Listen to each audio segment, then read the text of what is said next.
Hello guys, welcome, and a happy new year! I hope everyone had a great time during the holidays. Apologies for not being too active on here, December is always a crazy busy month for me. Plus, this video was, you know, it's quite long. I've, been working on it for a while. So, a while ago now, I made a video where I talked about my general thoughts on Dragon Age the Veilguard.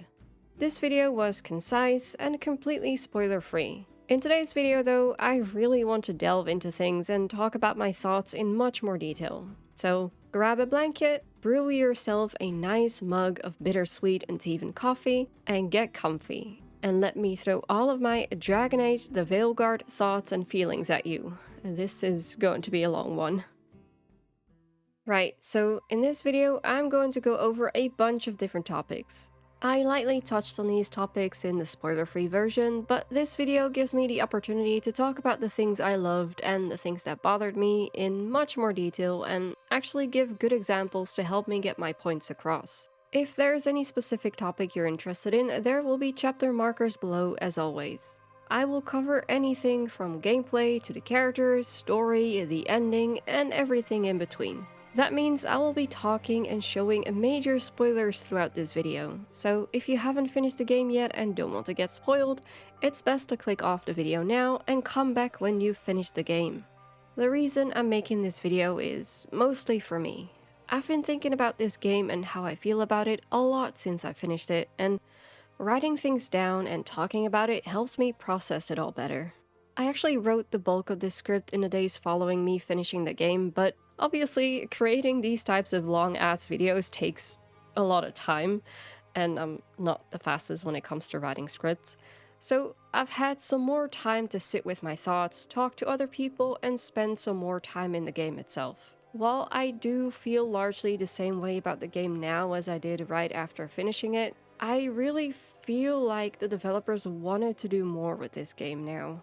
The way certain plot points seem unfinished or rushed, combined with some of the stuff that was found in the game files, the Reddit AMA, as well as Veilguard's rocky development kept in mind, it really seems to me that the intent was there, but not the resources. And I really don't think it's as simple as they had 10 years to make this game, especially looking at the game's actual development timeline, but that's not really a topic I want to get into right now. The point is, I believe the developers did the best they could with the tools that they had.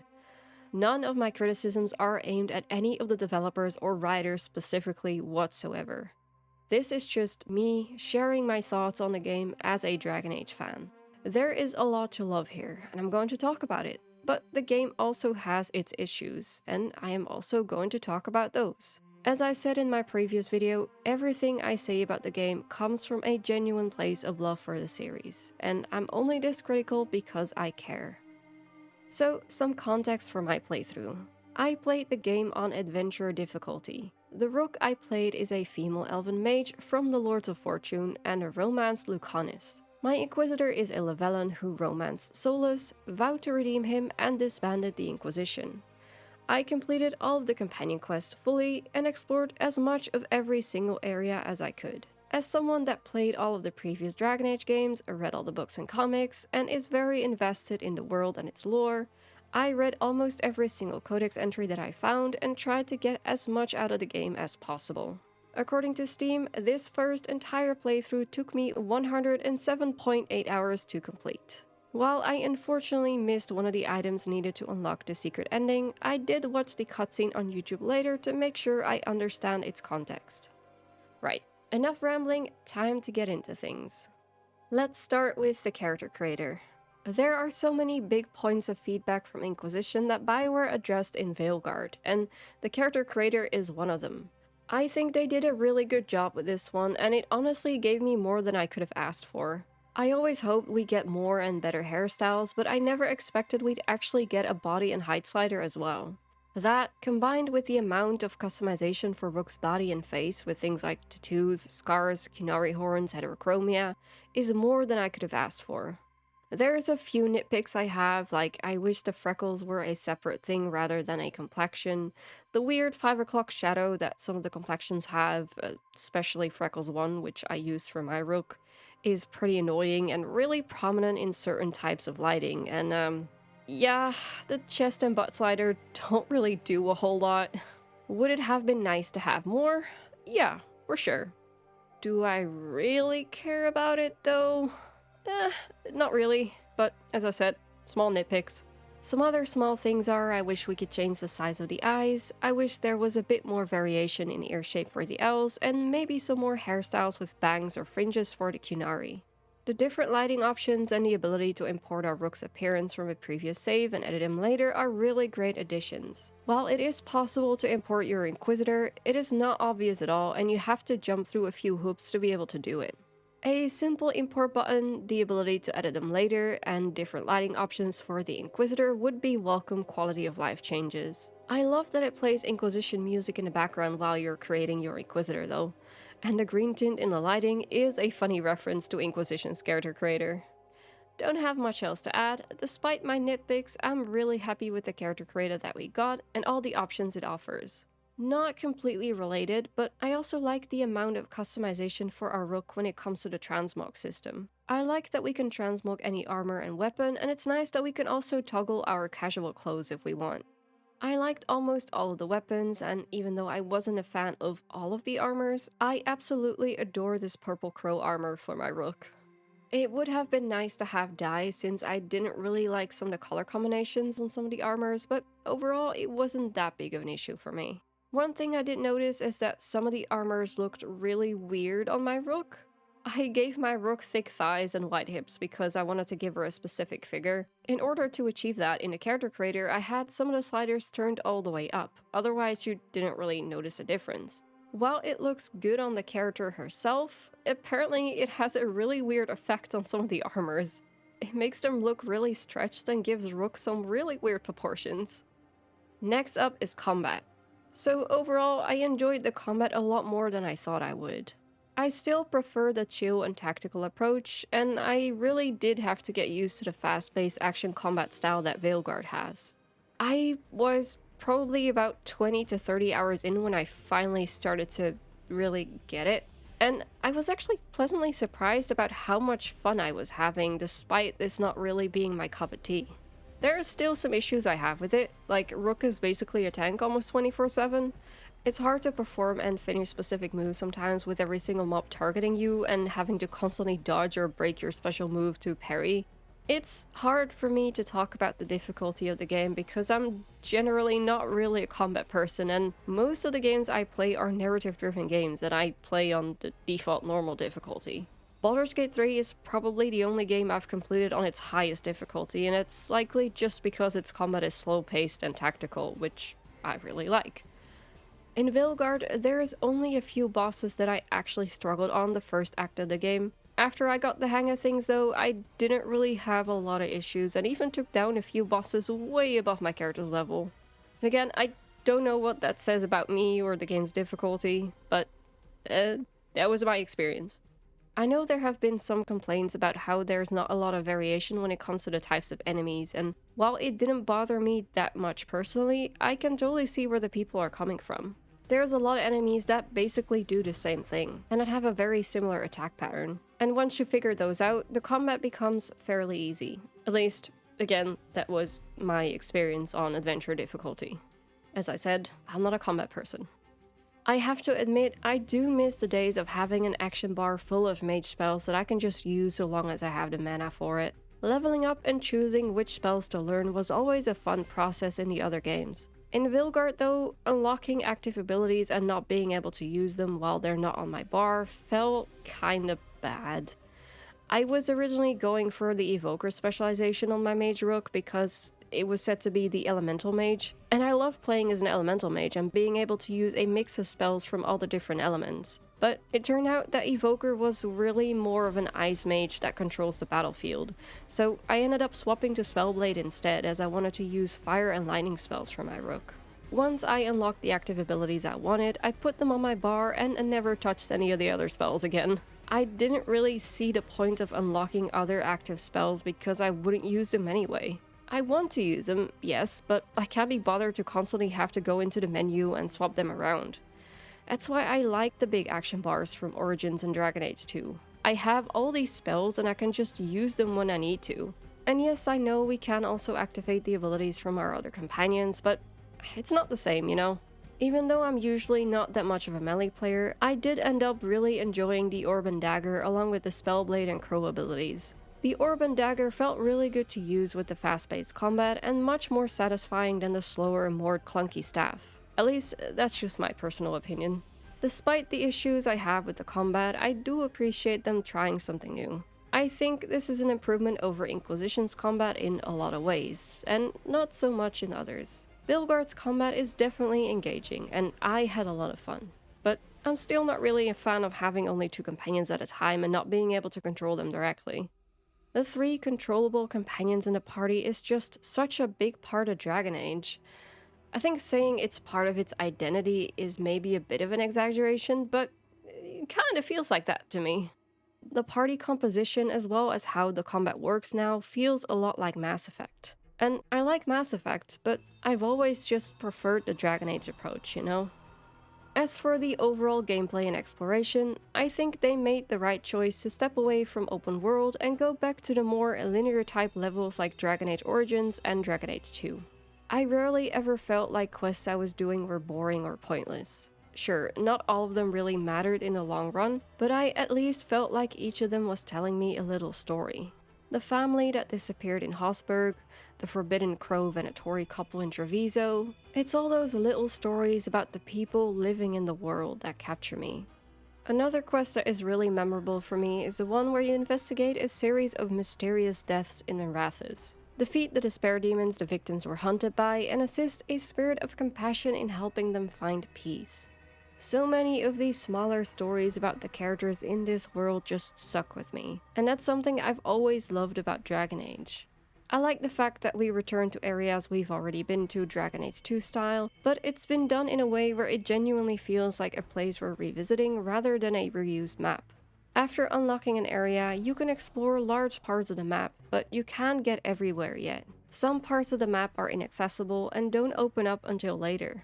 I don't mind this. In fact, I like that there are certain parts that open up only after progressing parts of the story or after doing specific quests that take place there. However, while some paths were blocked off by things that are in the world naturally, like the blight tendrils or locked doors, there's also quite a few instances where your path is blocked by just a giant white barrier. And I would have preferred if they had used assets from the environment to block off the path instead, like they've done in other places. Like, I don't know, fallen rocks, trees, something that doesn't make it feel so artificial. Sometimes I was worried that I would miss something if I forgot about the blocked path, but you actually unlock most of these blocked off areas naturally as you play through the story and do all the companion quests. I'm one of those people that spends a lot of time exploring a map as soon as I get there because I don't want to accidentally lock myself out of optional content if I progress the story further. And while it is definitely possible to lock yourself out of some quests if you focus on the main story too much, I think it wasn't as much of an issue as I thought it would be. Whenever I do my next playthrough, I think I'm just going to focus more on the quests themselves as I'm doing them, and save the rest of the exploration for later. The only maps I'd say should be explored as much as possible early on are Minrathous and Treviso, as some quests aren't available anymore after the big Treviso versus Minrathous decision. The puzzles I think were fine. I liked some better than others, but I enjoyed doing most of them the first time around regardless. I will have to wait and see if I'll feel differently about them on subsequent playthroughs. I do like that a lot of them make use of the environment a lot, like you actually have to move around and climb onto things to solve them. Overall, I enjoyed walking around in the world, discovering things and reading codex entries I found. Speaking of which, there were a lot of little references scattered around the world both in codex entries and the environment. Yeah, game, I found that massive cheese wheel hidden in the Meadows Crossing. One of my favorite little Easter eggs is the conspiracy board in Minrathous. While it probably doesn't have any significant meaning, I like that this basically references all of the previous games and protagonists as well as some other significant characters. Before Veilguard released, I was already in love with the Arlithan Forest just because of how beautiful it looks. And now that I've played the game, yeah, I love the Arlithan Forest. The ossuary was also great because it's an ancient elven temple and it's the underwater level I wanted, but the Necropolis and Treviso were two of my favorite areas to walk around in by far. The Necropolis just had this creepy yet serene vibe, especially the Memorial Garden just felt so peaceful. And the music in the Necropolis is among my favorite pieces of music in the game. And Treviso just felt so lively and cozy, and I always really enjoyed walking around the market and hanging out at the cafe.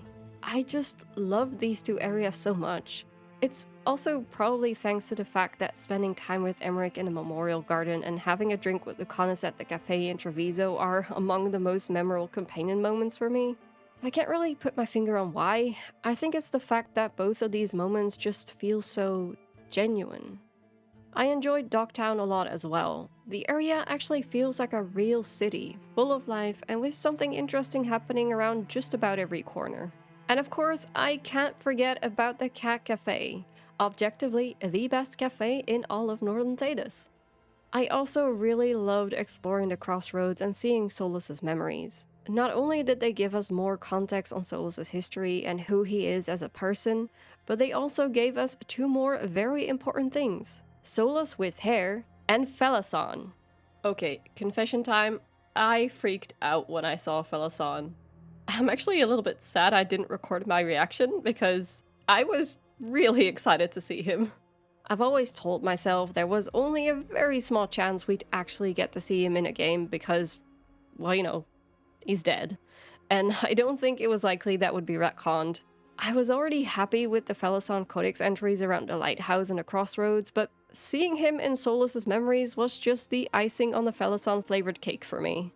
I would have loved to be able to talk to him and see more of him, but honestly, love the crossroads, love Solus Fade memories, and love Felassan. I'm happy. 10 out of 10, no notes. The frequency of banter was also really good in this game. I never felt like there was too much silence or that I was going through all the banter too quickly. On my next playthrough, I'm definitely gonna spend some more time walking around the world with different pairs of companions because I know there's a lot of banter I missed. I tried to swap around often, but I still ended up using my main party a lot, which was usually a mix of Davrin, Nev, and Lucanus, and sometimes a bit of Emmerich. The characters continuing their banter after being interrupted is also great and has been implemented in a way where it feels natural. The characters mentioning they forgot what they were talking about before the banter continues works really well. You were saying, you don't have that enchanted barbed arrow in your quiver because you think it's pretty. It is, though, isn't it? Character origin reactivity is something I have mixed feelings on. I don't know what it's like if you play as any of the other races, but playing as an elven mage didn't get as much reactivity as I thought it would, even into Winter. If you play as an elven Lord of Fortune, it turns out that your character was a galley slave before joining the Lords, but that fact gets dropped randomly by your character in a conversation during Tasha's personal quest. And I think it's weird we don't know that beforehand, or that we can't talk about it with anyone. As a Lord of Fortune, my Rook got some fun facts and specific conversations and dialogue options, but they weren't as interesting as I'd hoped. I like the concept of the Lords of Fortune, as the whole pirate, treasure hunter, dungeon explorer theme is something I'm into, but in terms of the lore, I just didn't think they were as interesting compared to the rest of them. I think the fact that they aren't as involved in the main story compared to, say, the Wardens, Crows, or Shadow Dragons is a big part of the reason why I feel this way about the Lords. I will have to play as some of the other factions so I can really compare them, but from what I heard from other people's experiences, the Lords of Fortune and the Veil Jumpers as well to some extent are probably the weakest when it comes to reactivity and making you feel like your Rook is really part of the faction. I also really miss being able to just talk to my companions and ask them questions outside of the triggered and timed conversations and cutscenes. It would have given us an extra opportunity to learn more about our companions personally, as well as the factions they belong to and what it's like for them to be a part of that faction. Like, the conversation we have with Harding about her time with the Inquisition? Love that. More of that, please. And speaking of the Inquisition, let's talk choices. So, I have to admit, I was a bit disappointed when I found out there were only a few choices from Inquisition that would actually matter in Veilguard. And those didn't include the well, for example, or whether or not Kieran exists. After having played the game, the lack of choices does sting, but it still works in the story. I think the devs did a decent job at keeping things vague enough so that everyone's previous choices and canons were not invalidated, but I do think there were a few choices that would have added just a bit more flavor to the world and some of the conversations. Certain things could have easily been referenced in NPC background dialogue or simple codex entries. Things like the Southern Divine, who sits on the Ferelden throne, the Warden Contact. Even if it's not a big thing, it's still nice to pick up a codex entry that references one of your previous choices and you're like, ha, I know who this is. I know what this means. There's also a few things that I was surprised we didn't really hear anything about, like the Grey Warden Civil War or Solus gathering an army of elves. Now, the choices we get to make in Veilguard, I'm pretty happy with. While some of them didn't matter as much in the long run, others had a really big impact on my run going forward. The final choices that we get to make in the companion quests are nice, and I like that what we do changes the outcome of their story somewhat. However, they're very... it's either this or that, one or the other.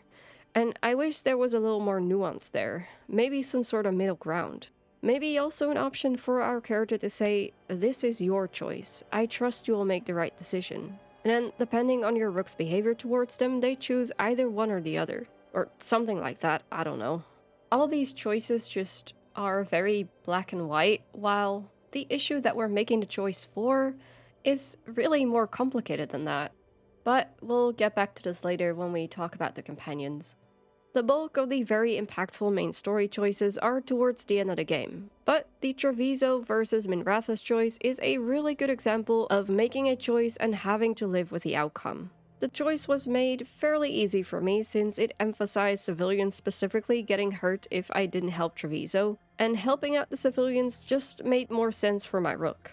Well, that, and there was no way my rook was going to let down Lucanus. I had no idea it locks you out of his romance if you choose to save Minrathus, so I guess I was lucky there. The choice really did catch me by surprise though, and I like that they did this. Kept me at the edge of my seat the whole game, excited to find out what other surprises the game would throw at me. The Harding versus Davrin choice is also a really good example because immediately I was like, okay, this is definitely a Mass Effect 2 suicide mission situation here. And I sat there for like a solid 5 minutes staring at my screen going, alright, okay, shit, what do I do? Same with the Balara and Nev choice. I thought I was going to be able to save everyone if I just picked the right characters, so I genuinely thought I messed up when both Balara and Harding were gone. And, yep, I was wrong. I was so very wrong. I didn't mess up. You just can't save everyone. But these choices definitely had a big impact on me, and they're part of the reason I love Dragon Age so much. I also like the fact that doing our companion personal quest results in a better outcome at the end. I just don't like the way it was communicated in the game. See, on the one hand, I think it's nice that the game tells us we have a higher chance of succeeding if everyone's personal issues are resolved. But on the other hand, I didn't need the characters to literally tell me that. I think we've all been distracted. I've been preoccupied myself after discovering that Hand of Glory. And I can't stop worrying about my new magic and what it means. The Nodists are fallen? What it means for my people? Until those problems are resolved, we will not be prepared to face the gods. A moment of inattention, a single lapse, could prove fatal, and the gods will allow no second chances. Emmerich's right, though. Everyone on this team has some kind of unfinished business hanging over their heads. Like, yeah, having the characters come to this conclusion on their own is a way to do it, but it just really felt like the game was talking to me, the player, rather than making this a point in a more natural, subtle way. I want to see that my companions are affected by their personal issues. I wanted to see more instances of Harding getting distracted because she hears Titan whispers. I want to see Lucanus losing focus because of his lack of sleep caused by the fear of Spite taking over. The Weishaupt mission itself is the perfect example of a good execution of this. You've got a plan, everyone knows what to do, but it just doesn't work out because everyone's just a little too distracted. And I wanted to see more of that. I would have just preferred if the game showed me these things rather than literally telling me it. And speaking of dialogue, this happens a lot throughout the game. There is too much tell and not enough show. Characters point out obvious things very often. Things that could have been, or actually were, explained by clues in the environment or events in a narrative. Looks like the Venatori also found it, and then demons found them. The characters telling me that they need to resolve their personal issues is one example. But another one that bothered me was the roundtable discussion after a Solos mural memory. I think the memories itself do a very good job of letting us know what was going on, and I felt that the characters explaining the events that I just witnessed word for word was just unnecessary. Elgranon was hungry for power, did anything he could to get it, and to hold on to it. Then Solus, furious at Elganon's installing himself as a despot, started his rebellion. Solus didn't want to become a person with a physical body. Right. He only agreed after Mythal begged him. Then that's his regret. He wishes he'd never taken physical form. Maybe, but not just that. Solus was scared. They built their bodies out of lyrium, and it made the ground shake. When the other gods struck her down, he destroyed the Elven Empire to avenge her. Then he wakes up in this world, where everything's gone but his mistakes. And there she is, alive. And after all he's done, she sides against him again. All these mistakes are his fault. And hers, too. If she won't help him fix the world, of course he has to kill her. I do realize a lot of this might have been done as a way to help new fans understand what's going on, but I don't know. I still think this could have been executed better. It's true, as someone who's played all the previous games and consumed most of the other media, it's easy for me to understand all the complicated bits of lore that the game reveals. For a new fan, this is a lot harder, and there's a lot of things you might miss if you don't have this extra knowledge of the game's world. I understand there has to be a balance, and that a new player might find the added context helpful. But I can't help but notice the instances where it becomes really obvious that the game is talking to the player to explain what's going on. It breaks immersion. I personally don't mind it when things go over my head because if I don't know the lore very well, that's fine, as long as the game keeps me immersed. It only incentivizes me to play the game again and start learning more about the lore. If you are a new player or just not that well versed in the lore, I'm really curious to hear how you thought the game handled this. Overall, there's a few more things that bothered me about the dialogue. It's still easy to misinterpret options on the dialogue wheel, and I also noticed that some of the dialogue felt a bit out of place.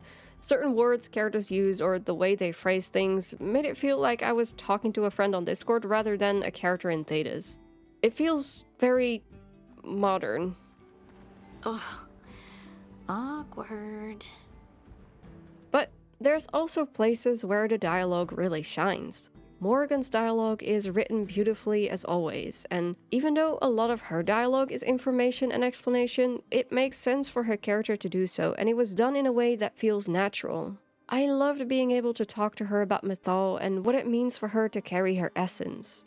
And the way she talked about Flemeth. In the end, 'twas something in my mother's voice which guided me. What was that? Regret. Not the regret of a god, but of a mother who knew she would never see me again. I just love this bit of dialogue so much. Morrigan's character arc and her relationship with her mother is one of my favorite stories in the entire series. And hearing that, in the end, Flemeth's sole regret was knowing that she would never see her daughter again was so heartbreaking. Despite everything Flemeth did, she really did love her daughter. That doesn't excuse all the things she did, but from Morrigan's perspective, this realization must have been hard, while at the same time also a relief, maybe? Either way, it's clear that this affects her deeply.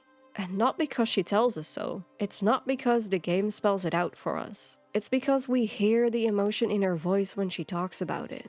This is the kind of stuff I want to see, and it's moments like these that remind me why I love Dragon Age, and why I fell in love with this series in the first place. Another thing that makes a Dragon Age game for me are the compelling, complex characters. Whether hero or villain, they're all just people with their own personal feelings, motivations, and backgrounds. Some good, some bad, but more often than not, a complicated mix of both. The companions in Veilguard are, I think, one of the game's biggest strengths, while at the same time also one of the game's biggest weaknesses. I don't love every single one of them, but they all do feel like their own character with specific personalities and backstories. Unfortunately, I can't help but feel that a lot of the companion arcs lack the depth that I am used to seeing in a Dragon Age game. Now, when I say this, I don't mean the concepts or topics or the struggles that the characters have. I think those are all great. In fact, I think the game tackled a lot of relatable and sometimes very heavy topics through some of the companions. Things that I could relate to or that just made me empathize with the character. The issue for me was that I felt like these topics just weren't explored enough. So many of these characters had such an amazing setup and introduction. Almost every time I met a new companion, I was immediately interested and couldn't wait to spend more time with them and learn more about them. The ideas and the potential is there, there's no doubt about it. It's just, I feel like all of them needed a bit more time. I felt like a lot of their arcs were resolved a bit too quickly and too easily. There were also a lot of aspects of the companions' arcs that were just kind of brushed aside and not addressed enough. And you can feel this in the romances as well. My rook romanced Lucanus, and while I loved the romance, I can't help but feel it was missing something. Like, there wasn't enough time for their relationship to really develop, or at least the game didn't show us that development. I've only done one full playthrough so far, so I haven't played through any of the other romances myself, but I did watch some clips and talk to other people about their romance, and a lot of them had a similar experience. And I think I know why the romances feel this way. In the previous games, the romances always offered quite a bit of extra context to a character. This allowed us to see a side of them that we don't see when we don't do their romance, and it helps us understand the character better. The romances all had this extra bit of uniqueness to them, an extra struggle that the characters need to work through in order to build their relationship. An extra mini arc is how I described it in my spoiler-free video. Alistair is a Grey Warden, but he is also heir to the Ferelden throne, and can potentially become king. If your Warden romances him, the characters need to think about what that will mean for their relationship, especially if your Warden isn't a human noble. Heck, there's even a possible scenario where Alistair breaks up with you. Fenris temporarily breaks off things with Hawke because of his drama, and I probably don't even need to explain the Soul of Velen romance. And these are just my canon romances, so they're easy examples for me, but there's many more good examples, like Anders with just as complicating things, Morrigan learning how to trust you, Blackwell leaves us naked in a barn, and in Josephine's romance we literally fight a guy. There's more, but you get my point. Some of these aren't as big or dramatic as compared to the others, but in most, if not all of the Dragon Age romances, the characters are explored even deeper through the highs and lows of their separate romance arcs with our character. Whether those struggles are caused by something related to their personal arcs or something completely different. With Lucanus' romance, I feel like we didn't really get that. The setup for it is there for sure, but there's just not enough there for me to really call it an arc. I do really love his romance, and I like that he is more reserved instead of being very openly flirty with Rook. And I appreciate that the build-up takes some time, because when I eventually got to the moment where they finally admit their feelings for each other, it was so worth the wait and it was really, really sweet. I adore the dialogue in their final romance scene where Lucanus comforts my Rook because she is not quite sure if all of this is even real.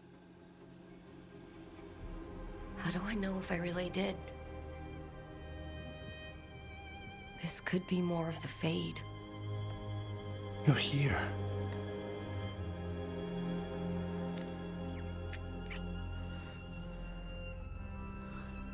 You're really here.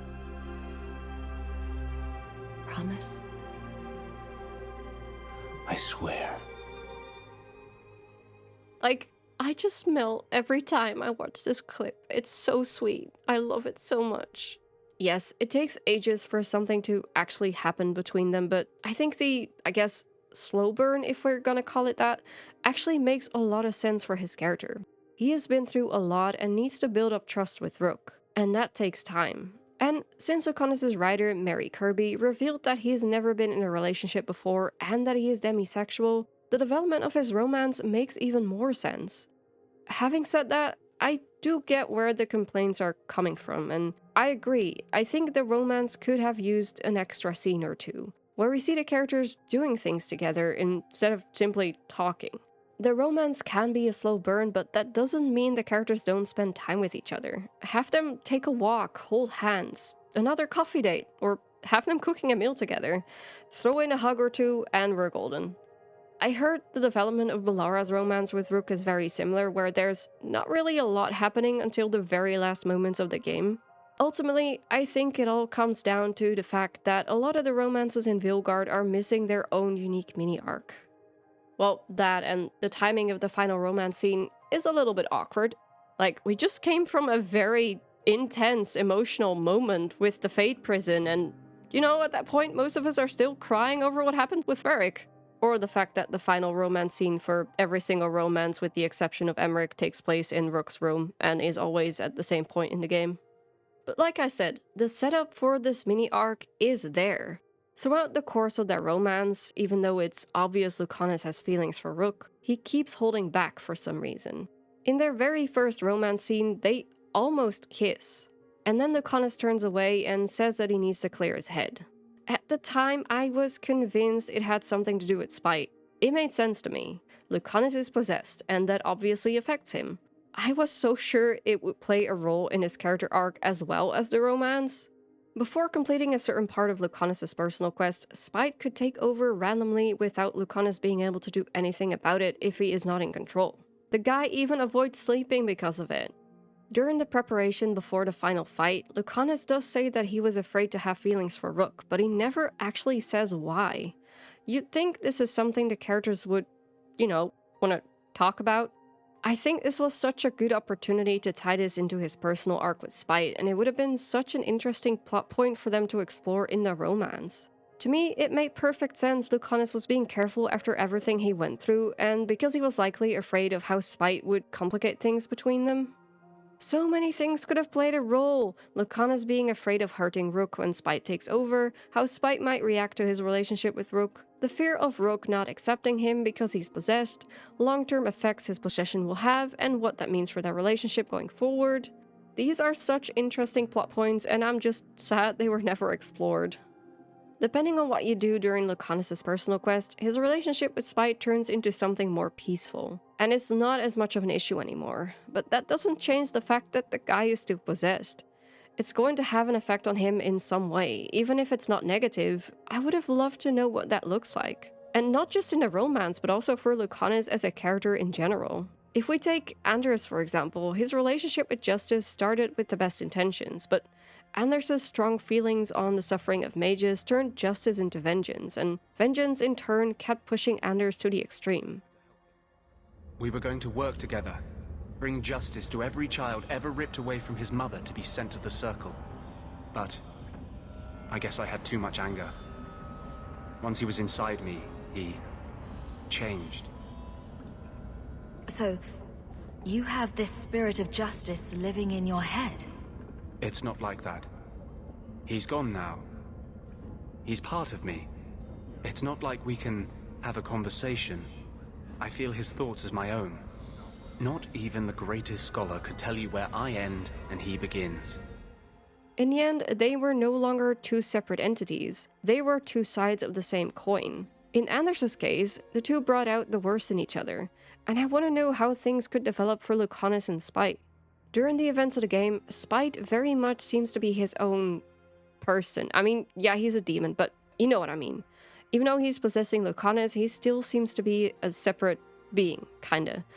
He gets his own seat at the cafe, come on. But we have no idea if this will stay this way, or if they eventually become one and the same, like Anders and Justice, or heck, even Flemeth and the Fragment of Mythal. Then you carry Mythal inside you. She is a part of me, no more separate than your heart from your chest.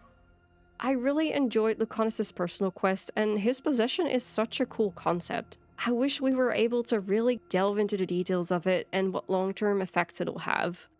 Also, Spite is such a fun character and I really wanted to see more of him. We learn so much from Anders about how being possessed by justice affects him, and we can ask him questions about it. Apart from the early conversations after recruiting Lucanus, we can't really ask him about Spite much. And not just Spite, there's a few other things I would have liked to see explored more. He's not a mage, but he's sensitive to magic. Why? He becomes First Talon, but never actually wanted it or cared for the title. How does this affect him? What was it like growing up among the crows as the grandson of the First Talon? His relationship with Katarina is a complicated one. Why can't we talk to him about this more? Don't get me wrong, I love the content that we get with Lucanus, but I see the potential with these companions. I know it's there. I feel like all we needed was just a bit of extra time. An extra quest or two to really flesh out their arcs. I'll be a little more brief with the other companions, because this video is already quite long. But the next companion I want to talk about is Emmerich. Emmerich is such a sweetheart. I really enjoyed his character, and now that I've finished the game, I really wish I had taken him out more because his dialogue and banter with the other companions was always just great to listen to. He is super passionate about his work, and from the bits of banter I did get with him, he's just happy to talk about it and explain how things work. And hearing how some of the companions were kind of freaked out by it made me feel for him. Emmerich is like the complete opposite of your typical necromancer, and I love that. So I haven't done his romance, but I've watched clips and heard things from friends and people that I talked to, and Emmerich's romance seems to be the most unique one in that his final romance scene is the only one that doesn't happen in Rook's room at the lighthouse, but rather in the necropolis. In a coffin, to be exact. I also know the potential age difference between Rook and Emmerich plays a role in the romance. The game kind of ignores the fact that you could also make an older Rook, which is a bit annoying, but apart from that, it's an interesting bit of conflict and makes total sense in Emmerich's romance if you play a younger Rook. Honestly, with this and the unique final romance scene, I think Emmerich's romance comes the closest to what I mean when I say romance-specific mini-arc. Darling, I only wish to be fair to you. I know what I'm getting into. At your age? Oh, don't start. We must consider this. You're overthinking it, and it's not the time. One of us needs to consider my mortality. There are a few things I wish were explored a little deeper, though. Something that immediately hooked me when getting to know Emmerich's character was him talking to my Rook about his extreme fear of dying. It's not a topic I've seen come up a lot in other games I played, at least not in this way. And I really appreciate that the writers tackled such a raw, heavy topic with Emmerich. Without going into detail, this topic just really hit close to home for me, and I wish there were more instances where we see Emmerich struggle with this. There is a moment during his personal quest where it does come up. It's when we're fighting the giant skeleton construct and Emmerich hesitates to free the trapped souls because there is a chance it'll kill him. It's definitely a good moment, but it's such a crazy, action-packed scene that it kind of distracted me from what Emmerich was going through at that moment. Maybe it's just me, but I felt like there was just so much going on at that point that I didn't feel the weight of Emmerich's burden as much as I should have. It would have been nice to have a more quiet, intimate moment with him somewhere in the middle of his arc, where we truly see how extreme his fear is and how deeply it affects him. During that first walk in the Memorial Gardens, he tells us what it's like. Now show us what that looks like. Give us a moment where he completely breaks down so we can experience this with him and watch him work through this. I like that when you save Manfred, it is implied that Emmerich is no longer afraid because he knows Manfred will be okay. And yeah, him finally overcoming that fear is such a beautiful part of his character arc, but the conflicts in the companion quest felt like they get solved too quickly and too easily, so even though the characters do overcome their struggles like Emmerich does, it doesn't always feel earned. Tasha's Riveni versus Kunari arc also would have benefited from a little more nuance. At the end of their personal quest, Rook helps Tash choose between being more Riveni or being more Kunari. Earlier, I mentioned how I wish some of the final companion quests had more of a middle ground option, and I think this is a really good example of that. Because having Tosh choose between being more Vivani or being more Qunari felt a bit weird.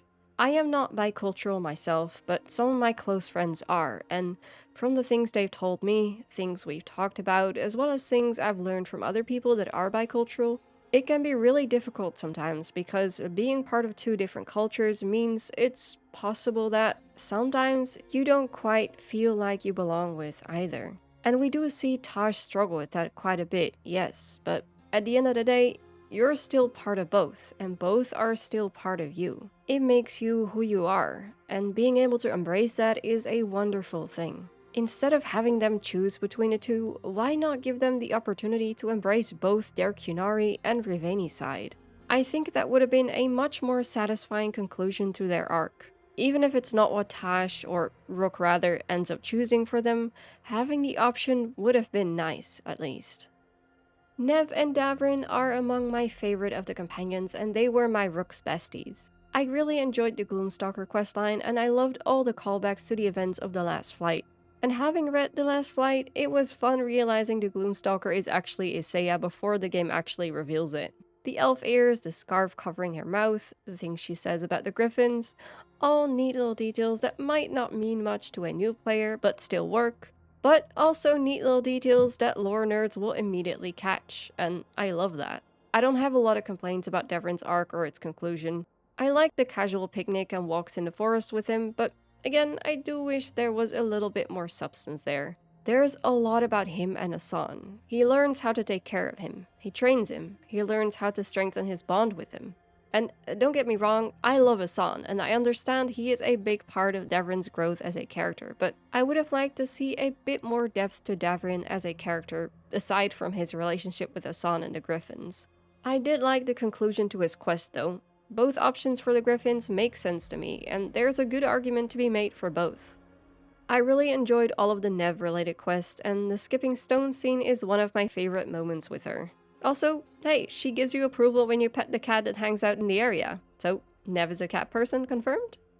I didn't save Minrathous in my playthrough, so I didn't get to make a choice for her character arc at the end. It defaulted to Nev being a protector of her city rather than an inspiration, and I think that's fine. It makes sense. There's more I want to talk about with Nev, as well as Balara and Harding, and honestly, some of the other companions as well. But I feel like I'm going to have to do at least another playthrough to really flesh out my thoughts on them. The best summary I can give you for now is that I like Balara and Harding, but I have mixed feelings on their personal quests.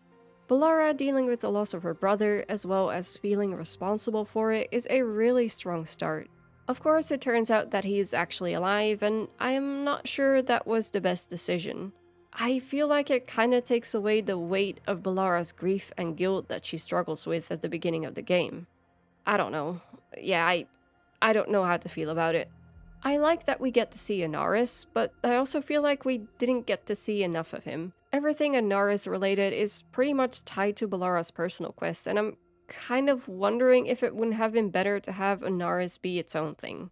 Then again though, one or two extra scenes in Balara's personal quest would have probably solved that issue. I like the conclusion to Balara's quest. Good arguments can be made for keeping the archive as well as destroying it, and you may even have your own personal reasons if your character is an elf. I enjoyed Harding's quest a lot as well. It was nice to follow Harding as she was learning how to control her powers, and it was great to meet actual Kalsharok dwarves and get more dwarf lore. But I still do have a few questions, like, what happened to Volta, and how was she the Oracle now? Did she die? Or is she still out there somewhere? I feel like there is a bit of context we're missing here. I did really like how many times we got to interact with our companions though. That is something I think they did really well.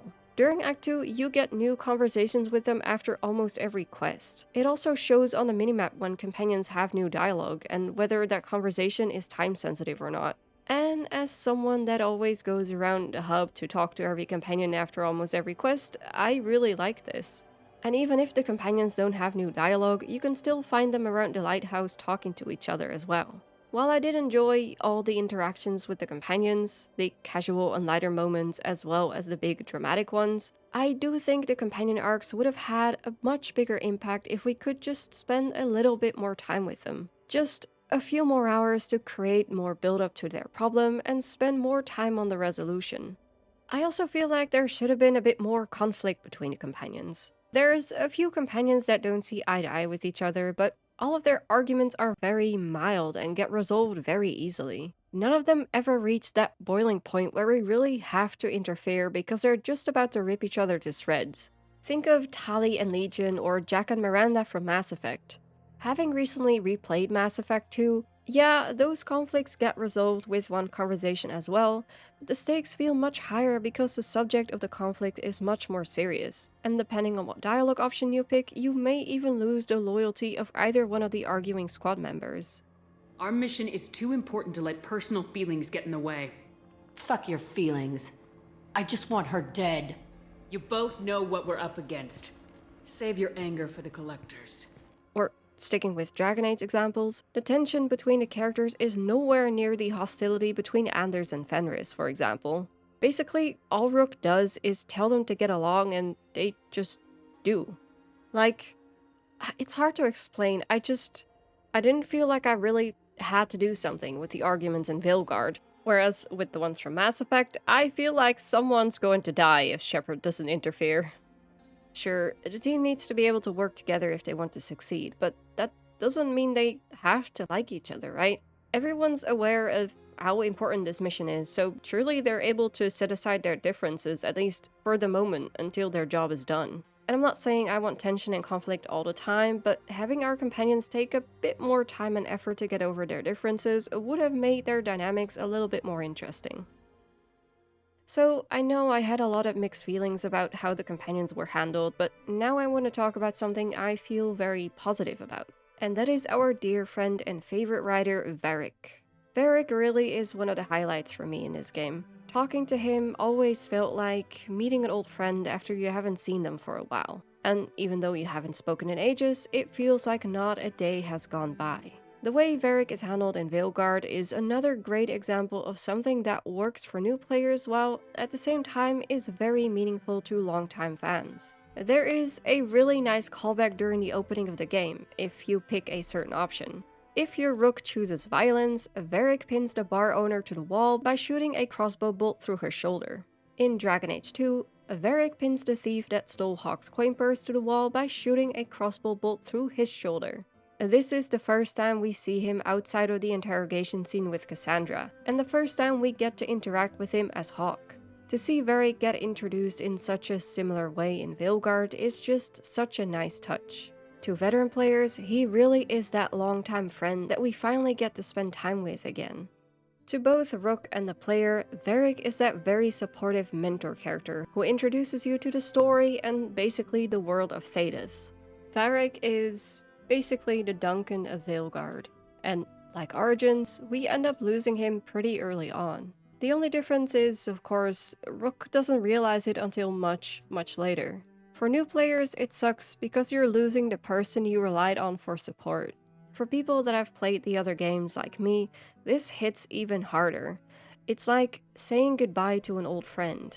I easily tend to empathize with characters in games that I play or media I consume, but very rarely have I been this affected by a character's death in a piece of media. Varric's death hit me so hard, and it still stings.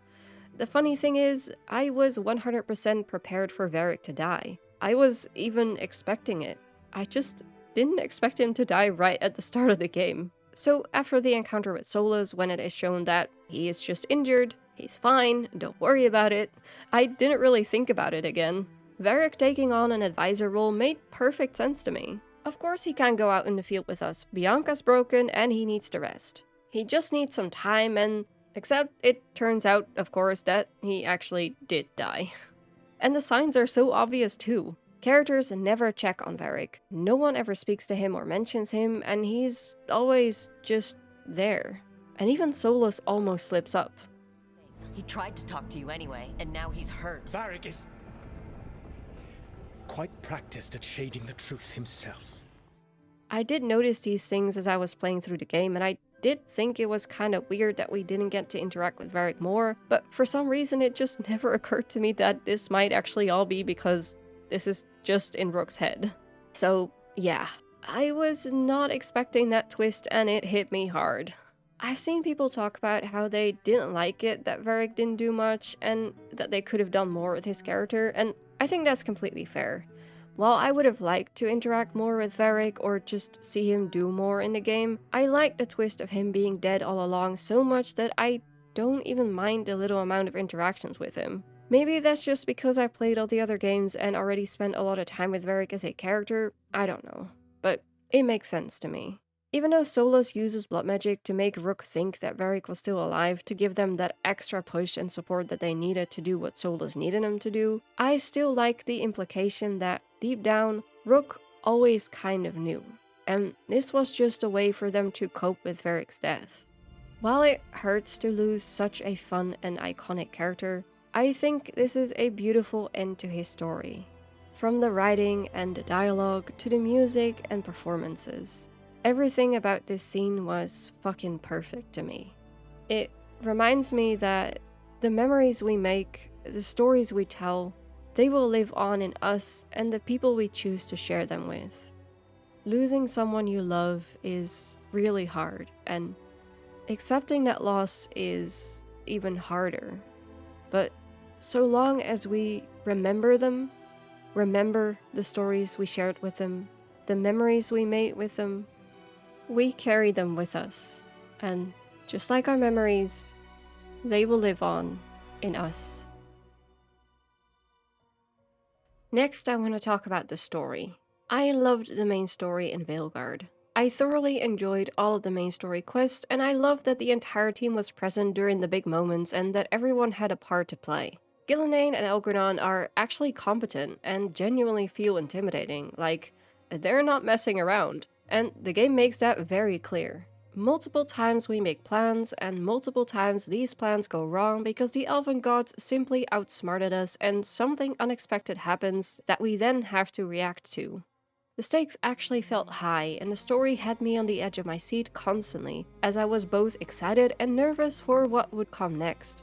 The fact that all the odds are stacked against us and our characters really have to fight to make things work makes it all the more rewarding once they finally succeed. I love Inquisition's story, and there are many things it did well, but Corypheus really didn't feel all that threatening after Haven. And I think Veilguard does a really good job of letting you know Gil and Elgranon know what they're doing. Act 3 was really intense, with a lot happening, but I loved every moment of it. A lot of the very big lore things that we've speculated on for years were also confirmed and thrown at us in dialogue or codex entries, so much so that sometimes it was a bit overwhelming. Not in a bad way necessarily, but I think because of that I might need another playthrough before I talk about my thoughts on the main story in more detail. I will say though, Rook getting stuck in the Fate prison was the kind of moment I had been waiting for ever since I started the game.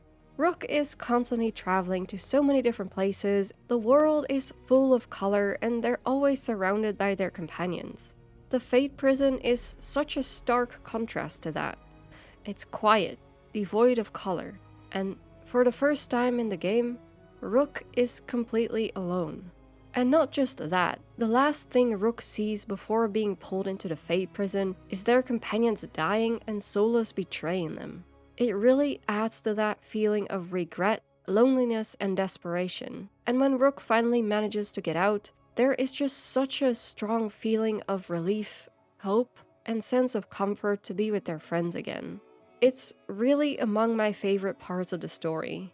I only wish the game communicated more clearly on how long Rook was actually gone. Rook was stuck in the Fate prison for weeks, but the game doesn't actually tell you this unless you romance Balara. I get it, time works differently in the Fate, so it makes sense that it doesn't feel that long for Rook, but when I played, it felt like they had been gone for a few days at most. I think it would have helped if we got to see a bit more of how Rook's absence affected their companions, especially whoever they romanced. Maybe it would have broken the flow and pacing of the story and impacted the moment, but I would have loved to see everyone's reaction to Rook being gone, and them actively trying to get them back.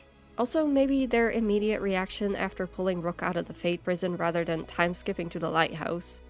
Related to this, I wish there were more opportunities for Rook to reflect on the choices they've made and more moments that showed us how the burden of leadership has an effect on them. I understand why Rook is always trying to stay positive in front of their team and always helping everyone else with their problems because they're the leader, but these people are also their friends, right?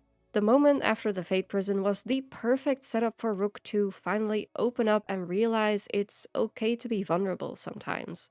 This is Rook at their lowest, and this time it's the team helping Rook through their struggles. It would have also emphasized how strong the bond is between Rook and their team.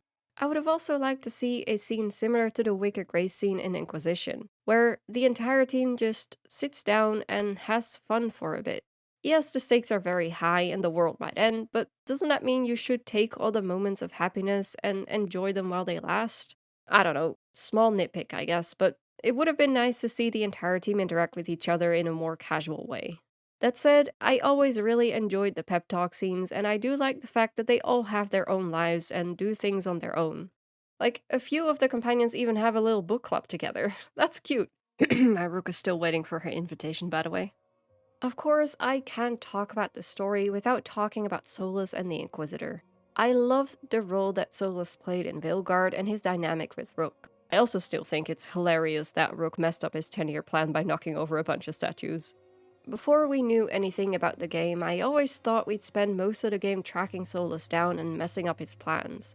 I would have never thought we'd end up seeing Solus in our dreams, but I actually really like it. It lets us, as well as our Rook, experience the Dreadwolf's tricks firsthand as he manipulates us with good advice and half-truths. He helps us just as much as he needs to gain our trust, until we've fulfilled our purpose in his plan and our part is done. I almost hate to admit it, but he had me fooled for a second there. He was just so helpful and encouraging, and then he puts us in a Fate prison because of course he does. It makes total sense. I don't know what I was expecting. Okay, fine, I have a soft spot for him. So what? Leave me alone. Despite knowing full well who he is and what he's doing, deep down I was like, you know what? Maybe we can change his mind. In hindsight, this was definitely the solo villain in me talking. I like that, even though we have no choice but to work with him, Rook can be skeptical of Solus the whole way through. And that's completely fair. Rook has no reason to trust this guy. And even if you play a Rook who thinks Solus can be redeemed, he doesn't really make a great case for himself, having killed Varric and trapped Rook in the Fade, along with, technically not lying about not taking down the Veil. I swear by my own foolish pride, by love for friends I failed and hurt, by everything I ever held as sacred.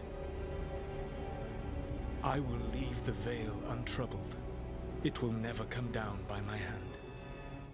Uh-huh. Then whose hand will it fall by, Solus?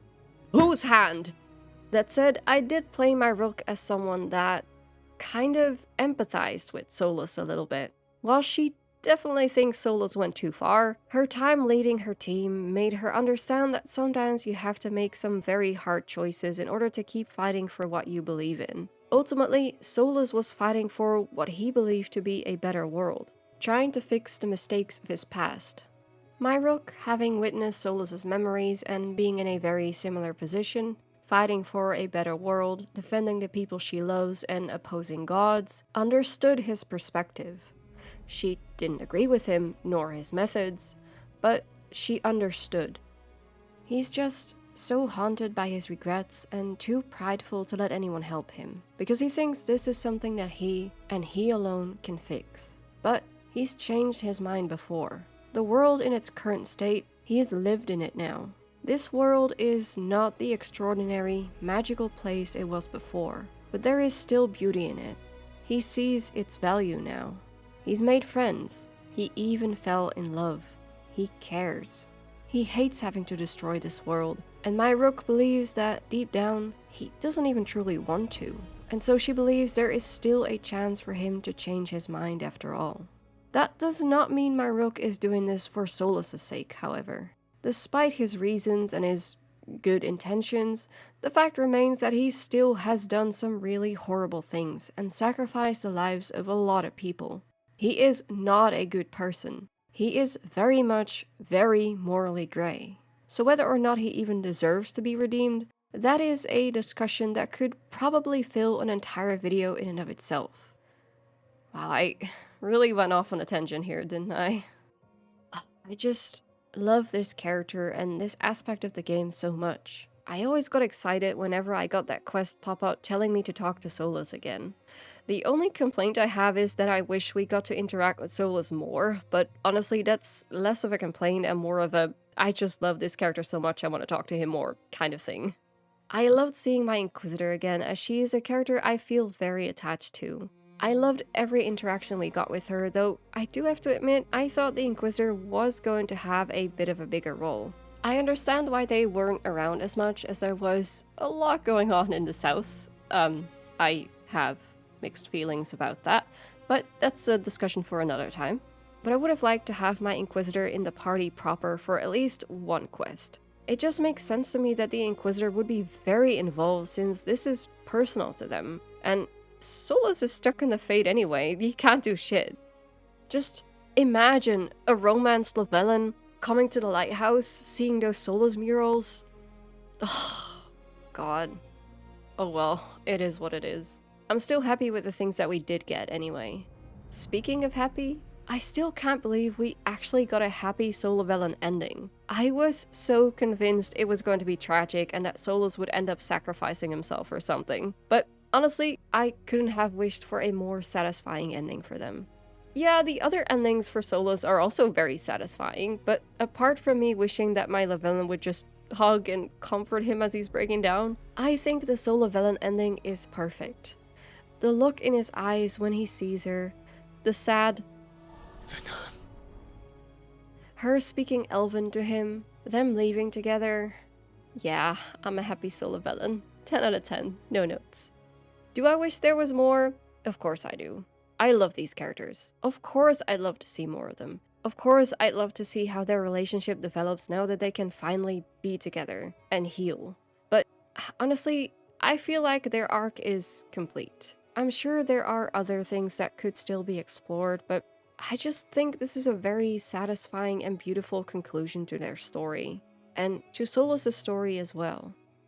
So as far as the main story goes, Llewellyn, Varric, Gil, Elgernon, I think the game wraps those things up nicely, and I don't really have anything to add. I can't say the same about Rook and their companions though. Yeah, we beat the bad guys, Solus is no longer an issue, and we are heroes, but I don't know. The ending felt so abrupt. I feel really bad for saying this, but I feel like the ending slides, while nice, are not satisfying enough when it comes to a conclusion to our Rook and companion stories specifically. I think it wraps up the general state of things in Thedas nicely, but we don't get a lot of details when it comes to what's next for Rook and their companions, or Rook and their romance for that matter. The slides at the end of Inquisition also didn't go into detail about the Inquisitor and the companions much, but the difference is, we got to talk to everybody after defeating Corypheus, and we got Trespasser. Dragon Age Origins had both the coronation and the epilogue slides, and even Dragon Age 2's epilogue slides were more specific about Hawke and their friends. See, the thing is, I wouldn't even be this bothered about some of the companion arcs feeling rushed and lacking if I knew we'd be getting more content for them. Like, if we'd get to play as Rook again in a future game with mostly the same companions, I'd be completely fine with this ending, because there would be more time for these characters to develop. But playing as the same protagonist just isn't something Dragon Age does, and I'd be surprised if that changes now. Funnily enough, this is actually the first Dragon Age game that has me going, you know what? I actually wouldn't mind playing as this character again. But as it stands, it seems that we are not getting any extra content. No story updates and no DLC. And that sucks. Like, I'm almost confused by it. After the epilogue slides, the credits start rolling, and I was like, is that it? That's it? Really? I get it, the developers are probably done with this game after it being stuck in development hell for like almost 10 years. Maybe things were left open-ended on purpose, maybe there's a reason for it, I don't know. But I'm just left with so many questions in a way that I didn't feel with the previous games. Will Rook help rebuild in Rathus? Do they return to their faction? If Davrin lives, does he even return to the Wardens? How are things between Lucanus and Spite, and how does he handle being First Talon? What happens to the Lighthouse? Does the team move out immediately? Will it be abandoned? What's next for Rook and their romance? I just wish we had answers for all of these, or at least a bit more to go on. I think the fact that I felt the companion arcs weren't explored deep enough makes the abrupt ending sting even more. I guess to sum up my feelings on Veilguard, this game has a lot of good and great, but we are missing some much needed details and context when it comes to the companions and certain aspects of the game's story. There are many interesting plot beats and setups that really just needed to be explored further. If this wasn't a Dragon Age game, these things wouldn't have bothered me as much. But this is a Dragon Age game, and these are the things that the Dragon Age games are known for and best at. I feel like a few extra hours of content is what we needed to fully flesh out these factions and character arcs and give us some proper closure. The developers have now made it very clear that the story is considered complete and that there will be no DLC for Veilguard.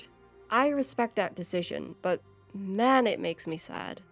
It's such a shame because I genuinely think that a lot of the issues that I and a lot of others have with the game could very well be addressed and maybe even fixed with a Trespasser or Citadel-like update, or at the very least just better epilogue slides for Rook and their companions. Just that little extra something that would put the finishing touches on the companion arcs and give us some proper closure. To me, that is the one last piece needed to make this whole picture complete. And unless we're playing as Rook again in the next game, which is very unlikely, I'm just really sad we're never going to get that. And I get it. As I said in the beginning of this video, Veilguard's development was messy, to say the least, and we as fans know only a fraction of what went on behind the scenes. There is a reason this game turned out the way it did, and we should probably be glad we even got this game at all. That doesn't make all of its flaws hurt less, but I guess understanding the situation helps, at least for me. After spending a lot of time, and I mean a lot of time, writing this video and talking to friends and other fans a lot, I think the general opinion on Dragon Age the Veilguard from a lot of fans summed up in one sentence is, we love it, but, and that's usually followed up by, it needed more. We may voice our criticisms and mourn what might or could have been, but we also celebrate what we have and praise the things we do love. We still love the game. I still love the game. Whatever the future holds for Dragon Age, I am happy that we have this game and I appreciate all the hard work, love, and passion that went into it. Like I said in my previous video, despite all my criticisms, this is still Dragon Age to me, and I am grateful we got to spend more time in this world that I and a lot of other people love so very much. I know I will be playing and enjoying this game for years to come. I made this video because I really wanted to get all my thoughts out there, and I mean that's why I make videos, to ramble about stupid things I'm passionate about. And now that I've thoroughly talked about everything and gotten it out of my system, I think I'm ready to just jump back into the game and enjoy it all over again. Mess around in the character creator, plan out some more Rooks, perfect my canon run, take some nice screenshots, create fan art, and go back to creating lore videos. I'm also planning on streaming a playthrough in the near future, probably somewhere around late January or early February. I'm still working out the details, but if enough people are interested, I'd like to run some polls so you guys can help me decide what kind of character I'll create. Faction, race, class, personality, etc. I'll make sure to keep you guys up to date and let you know once I've figured everything out. Anyway, those are all my thoughts on Dragon Age the Veilguard. I realize now I didn't even talk about the secret ending, but you know what? That's just gonna have to wait for another video because this video is long enough as it is. Thank you all so much for watching, especially if you made it all the way to the end. I really appreciate it. If you liked this video, let me know by liking this video, or leave a comment and let me know if you'd be interested in me streaming a playthrough of Dragon Age the Veilguard. A special thanks to my patrons, your support truly means a lot to me. If you also want to support the channel, check out my Patreon, follow me on Blue Sky, or if you want to have a chat sometime, feel free to join my Discord server. And that is it for now though. Thanks again for watching, and I hope to see you on the next one.